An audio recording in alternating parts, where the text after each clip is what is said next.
Agora no seu rádio. JD1 no ar. As principais notícias do estado, do Brasil e do mundo. JD1 no ar. JD1 no ar. Apresentação Wesley Paiva. Apoio Senar MS, transformando vidas.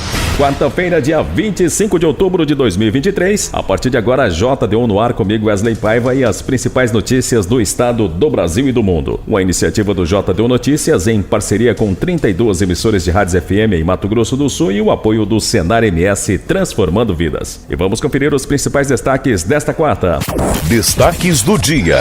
Brasil volta a pedir o fim das hostilidades na região de conflito no Oriente Médio. Acidente com avião agrícola em propriedade rural de Ponta Porã mata piloto que tinha 30 anos de experiência. Projeto de lei que aumenta o benefício do Mais Social para R$ 450 já está em tramitação na Assembleia Legislativa. Publicado o decreto e lei que reajusta o salário dos professores de Mato Grosso do Sul e é o maior do Brasil. E hoje, na 29ª rodada do Campeonato Brasileiro, o Palmeiras enfrenta o São Paulo no Clássico Paulista e o Corinthians joga com o Cuiabá na capital mato-grossense. Está no ar. JD1 no ar. JD1 no ar. E vamos conferir como fica o tempo e o clima nesta quarta-feira. Do Clima Tempo Nacional fala Luísa Cardoso. JD1 no ar. Previsão do tempo. Nesta quarta-feira, a frente fria que atuava na costa do sul do país agora se desloca em direção ao sudeste e traz temporais para o estado de São Paulo, Rio de Janeiro e boa parte do Triângulo Mineiro e sul de Minas Gerais. O alerta é de temporais porque o volume acumulado é expressivo, é chuva que vem acompanhada de rajadas de vento de até 70 km por hora e, além disso, como esse volume é expressivo, pode ocasionar transtornos em alguns pontos do estado de São Paulo, como alagamentos e enchentes. Esse mesmo alerta prevalece sobre Santa Catarina e o Paraná, porque já choveu muito nos últimos dias e a chuva que chega agora também pode ocasionar transtornos. No centro-oeste, os acumulados mais expressivos ficam em Mato Grosso do Sul. A região de Ponta Porã, por exemplo, também deve receber umidade vinda da frente fria e a circulação de ventos favorece essas nuvens carregadas, que fazem chover ao longo de toda a quarta-feira. Já em Mato Grosso, Goiás, boa parte do norte do país, as pancadas são mais isoladas e também o volume acumulado é muito menos expressivo. O sol retorna para áreas do Rio Grande do Sul, com pouca nebulosidade no noroeste, áreas também da fronteira oeste e também as áreas mais centrais do estado, mas em Porto Alegre, nas áreas do sul do território gaúcho e também a serra, tem uma variação de nuvens ao longo do dia, com vários períodos de céu nublado. Na metade norte de Minas Gerais, áreas do norte capixaba, boa parte do sertão nordestino, tempo firme prevalece e o que chama atenção é a umidade relativa do ar, que permanece abaixo dos 30%. Além disso, calorão no meio da tarde. A máxima em Salvador chega na casa dos 31 graus. Em Manaus, 34 de máxima, Cuiabá com 37. No Rio de Janeiro, a temperatura máxima é de 29, mas vai caindo no decorrer do dia. A mínima ocorre no período da noite, com 21 graus. E em Porto Alegre, assim como boa parte do sul do país, temperaturas amenas. JD1 do ar. É o maior do Brasil. Publicado o decreto e lei que reajusta o salário dos professores de Mato Grosso do Sul. O governador Eduardo Riedel sancionou a Lei Complementar número 318 de 2023, que estabelece o reajuste salarial dos professores efetivos do estado. Os professores efetivos da rede estadual de ensino com carga horária de 40 horas semanais vão passar a receber R$ 11.935,46, que é o maior salário para professor no Brasil, na educação básica. O projeto de autoria do Poder Executivo, com a previsão de reajuste salarial de 14,95% aos professores efetivos, foi entregue à Assembleia Legislativa de Mato Grosso do Sul no início de outubro e tramitou em regime de urgência. A legislação também prevê que entre os anos de 2024 a 2026, as tabelas de subsídio que tratam do caput deste artigo serão aplicáveis os mesmos índices de revisão geral concedido às demais categorias de servidores do Poder Executivo Estadual, conforme definido em lei específica. O reajuste é retroativo a 1º de outubro, será pago no início de novembro e contempla 20.146 professores efetivos, incluindo 13.082 aposentados. Outro ponto da lei complementar que foi publicado no Diário Oficial do Estado é relativo à integralização até 2032, sempre no mês de outubro, e nos percentuais correspondentes ao piso salarial profissional para os profissionais do magistério estabelecido pela Lei Federal número 11.738/2008, com início em outubro de 2027, com 90%. JD1 no ar. JD1 no ar. O Conselho de Segurança das Nações Unidas voltou a se reunir para discutir o conflito no Oriente Médio. O Brasil, que está presidindo de forma temporária o Conselho durante este mês, voltou a pedir o fim das hostilidades na região e a libertação de reféns. A reportagem é de Pablo Mondin. Em mais uma reunião do Conselho de Segurança da ONU em Nova York, nos Estados Unidos, o Brasil, que preside o órgão este mês, voltou a defender o fim das hostilidades entre Israel e o Hamas e a libertação imediata de reféns, principalmente mulheres e crianças. Segundo o chanceler brasileiro, Mauro Vieira, os caminhões com ajuda humanitária que chegaram a Gaza são insuficientes para atender a população que sofre com a falta de hospitais. O ministro também falou da responsabilidade do Conselho para aprovar uma resolução que dê uma resposta à crise humanitária na região e disse que grande parte da reputação das Nações Unidas depende da abordagem desse conflito. Mauro Vieira ainda pediu adesão estrita ao direito internacional e defendeu a criação do Estado palestino. O ministro brasileiro destacou que a manutenção da ocupação da Cisjordânia é ilegal e acaba por minar as perspectivas de paz. Na última semana, uma proposta da diplomacia brasileira que pedia um cessar-fogo e a criação de um corredor humanitário na faixa de Gaza foi rejeitada pelo Conselho. Ainda assim, o Brasil tem dialogado com os países para construir uma resolução pacífica para o conflito, que já matou mais de 6 mil pessoas. Quer saber como 2 letrinhas viram notícias no seu WhatsApp? Facinho, facinho. É só mandar um simples oi para o JD1 981 35 98 88. Nossa, até o nome é fácil de lembrar. Cadastre 981 35 98 88 no seu WhatsApp e escreva apenas Oi. As principais notícias de Mato Grosso do Sul, do Brasil e do mundo bem aí, na palma da sua mão. Deu oi, virou notícia. JD1Noticias.com JD1Noticias.com JD1Noticias.com. A notícia no seu celular. E agora da nossa central de jornalismo, a repórter Sara Chaves tem mais notícias do portal JD1. Olá, ouvintes do JD1 no ar. Um avião da Uniagro Aviação Agrícola caiu em uma propriedade rural de Ponta Porã na terça-feira e causou a morte do piloto Laurentino Zamberlan, que tinha 30 anos de experiência. Apenas o piloto tripulava a aeronave no momento em que o acidente aconteceu. Laurentino, ou Gauchão como era conhecido, era natural do Rio Grande do Sul e morador da cidade de Dourados. O avião, pilotado por Gauchão, fazia pulverização de defensivo em lavouras. Após parada para abastecimento, o piloto não conseguiu decolar e rodou até a plantação de arroz. A lama travou as rodas e a aeronave tombou a 100 metros da pista. Policiais civis e peritos foram até o local para os levantamentos de rotina. O acidente é investigado pela Seção de Operações Aéreas do Departamento de Repressão à Corrupção e ao Crime Organizado. O projeto de lei que aumenta o benefício do Mais Social de R$ 300 para R$ 450 a partir do próximo ano já está em tramitação na Assembleia Legislativa. A proposta, caso seja aprovada pelos deputados, passaria a valer a partir de janeiro de 2024. Conforme projeção apresentada pelo governo do estado no projeto, serão concedidos 780 mil benefícios por ano. O investimento de 151 milhões de recursos do Fundo de Investimento Social. Atualmente, o Mais Social atende a 54 mil famílias em Mato Grosso do Sul.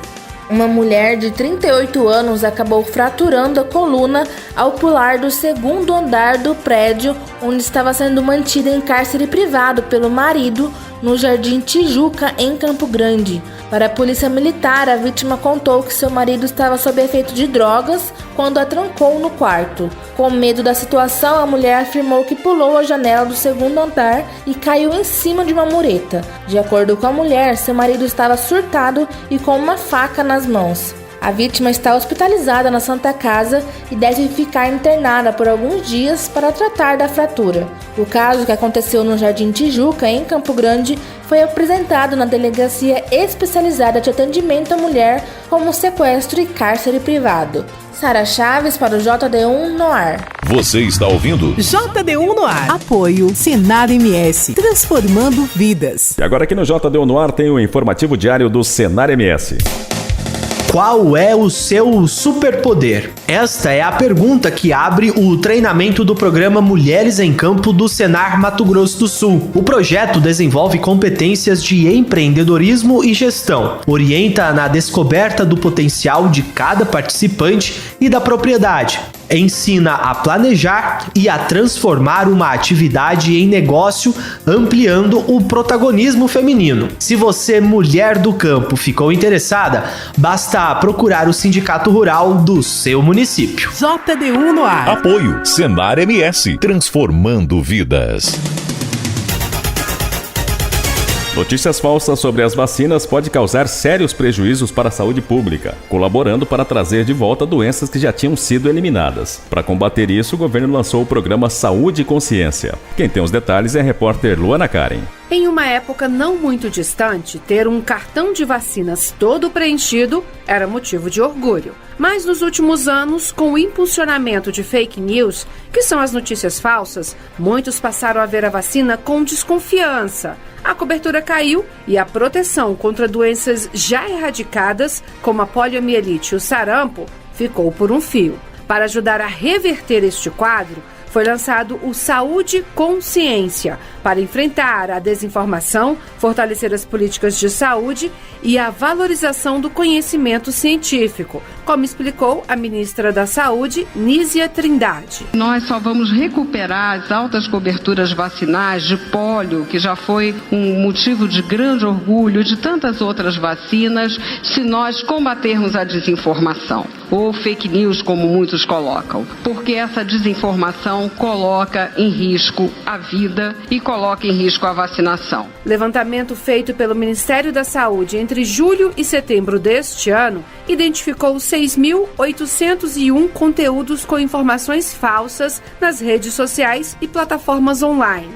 Essas fake news tinham o poder de impactar mais de 23 milhões de usuários. Entre as mentiras mais comuns estão a de que a vacina contra a Covid-19 é experimental e não tem comprovação científica, e que, após tomar uma vacina, a população passa a ter um chip no corpo. Para a ministra da Ciência, Tecnologia e Inovação, Luciana Santos, um dos desafios é levar o conhecimento sobre ciência a mais pessoas e, assim, enfrentar a desinformação. Ao lançar o programa Saúde e Consciência, o governo dá uma demonstração inequívoca de valorização e confiança na ciência e de enfrentamento ao negacionismo e ao obscurantismo. Contra a desinformação, um dos pilares do Saúde e Consciência é a comunicação. O ministro Paulo Pimenta, da Secretaria de Comunicação Social da Presidência da República, ressaltou que o Saúde e Consciência é uma medida concreta contra as fake news. É a primeira vez que eu vejo todas as plataformas de forma integrada, juntas aqui conosco, cada uma com as suas características, com a sua linguagem, dispostas a fazer uma ação concreta de combate à fake news e à desinformação. O Saúde e Consciência quer vencer a mentira, apostando também na capacitação e treinamento dos profissionais de saúde. E outro foco é a responsabilização de quem produz ou dissemina fake news. Segundo o ministro da Controladoria Geral da União, Vinícius Marques de Carvalho, denúncias de fake news podem ser feitas pelo canal Fala BR. Um canal de denúncias muito importante do governo federal, que concentra uma série de denúncias, e a gente está criando um link específico dentro do Fala BR relacionado à desinformação, relacionado à saúde pública e à vacinação. Para divulgar a ação, foram fechadas parcerias com plataformas de redes sociais para facilitar o acesso a informações confiáveis sobre vacinação. E para saber mais sobre o programa e fatos sobre as vacinas no Brasil, é só acessar o portal gov.br/saúde com ciência. Reportagem Luana Karen. JD1 no ar. JD1 no ar. O Senado aprovou ontem o projeto que cria a Lei Geral das Polícias Civis, que vai balizar as leis dos estados e do Distrito Federal sobre o funcionamento das corporações. Reportagem Pedro Pincer. O texto também fala dos direitos dos policiais civis, como o de se aposentar com a totalidade da remuneração recebida no seu último cargo e o de receber reajustes nos mesmos percentuais concedidos aos policiais da ativa. Os policiais civis também terão direito à indenização por periculosidade, por insalubridade em caso de exposição a agentes nocivos ou risco de contágio, entre outras situações. O relator na Comissão de Constituição e Justiça, Fabiano Contarato, do PT do Espírito Santo, destacou o importante papel dos policiais civis. O policial não pode ser visto como violador de direitos. O policial é garantidor de direitos. Ele é o primeiro garantidor de direitos. O relator na Comissão de Segurança Pública, Alessandro Vieira, do MDB de Sergipe, afirmou que esses profissionais precisam ser mais reconhecidos pela sociedade. A segurança pública depende na ponta desses homens e mulheres que têm coragem de fazer o enfrentamento necessário, que são tantas vezes criminalizados de forma injusta e pouco reconhecidos pela sociedade. O texto segue agora para a sanção presidencial. JD1 no ar. Esporte. Agora vamos conferir as últimas notícias esportivas com o Dini Almeida.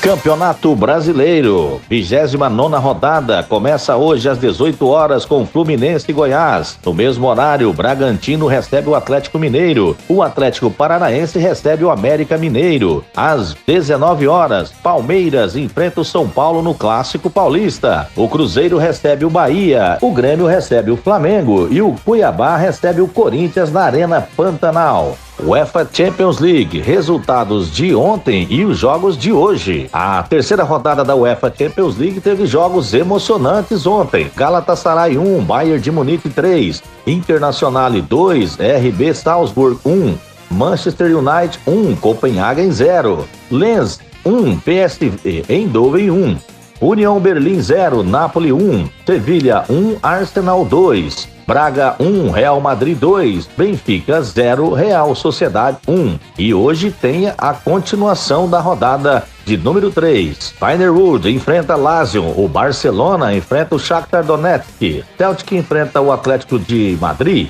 o Newcastle enfrenta o Borussia Dortmund, Young Boys enfrenta o Manchester City, Paris Saint-Germain enfrenta o Milan, o RB Leipzig enfrenta o Estrela Vermelha e o Royal Antwerp enfrenta o Porto. Jogos Pan-Americanos. O Brasil terminou a noite em Santiago, no Chile, com um belo saldo no quadro dos Jogos Pan-Americanos. Foram 10 medalhas conquistadas no quarto dia de competição. Destaque para a Rebeca Andrade, que faturou a sua primeira medalha de ouro em uma edição da competição continental, na prova de salto sobre a mesa, e adicionou mais um título à coleção. Rebeca Andrade buscou uma nova medalha de ouro, desta vez nas barras assimétricas, mas bateu na trave. A atleta canarinha até liderou com 14.333 pontos parcialmente, mas Zoe Miller, 14.666 pontos, a empurrou para a segunda colocação e se manteve em primeiro lugar. A ginasta ficou com a prata e comemorou ao lado da amiga Flavinha Saraiva, dona do bronze. O brasileiro Arthur Nori também fez uma ótima apresentação no solo e ficou em segundo lugar, atrás do canadense Félix Doughty,